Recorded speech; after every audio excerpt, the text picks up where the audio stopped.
Подружницата Брегалница на водостопанство на Македонија годинава реализираше успешна наводнителна сезона. Нема поголеми штети. Земјоделците постојано соработуваа со подружницата Брегалница, заклучува директорот Николчо Гоцев. Меѓу другото, за прв пат е пуштен во функција и левиот магистрален канал, со што е обезбедено наводнување на поголем дел од површините на левиот брег од реката Брегалница. Со посериозен ангажман на вработените во водостопанство преку десниот магистрален канал, вода добиваат и земјоделците во отарите на општините Свети Николе и Лозово. На некој начин функционира, се уште не е во добра состојба, меѓутоа има вода.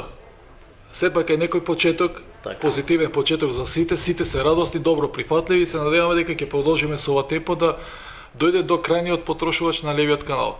А исто така и десниот канал за прв пат, значи после толку години, вода има до крајниот потрошувач, односно до Каратманова Лозова.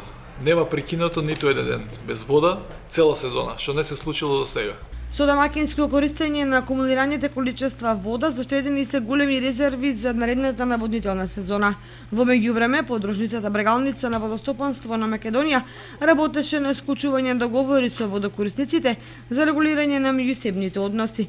Самите водокорисници има премногу разбирање за нас, самите земјоделци добро не прифатија, не излегува во пресет, на секој начин ни помага и самите луѓе, и не може да нема резултати кога имаме таков пристап со луѓето. За системот капка по капка, Гоцев вели дека подружница Брегалница водостопанство Македонија ќе помогне колку што може за да предонесе кон развојот на земјоделието.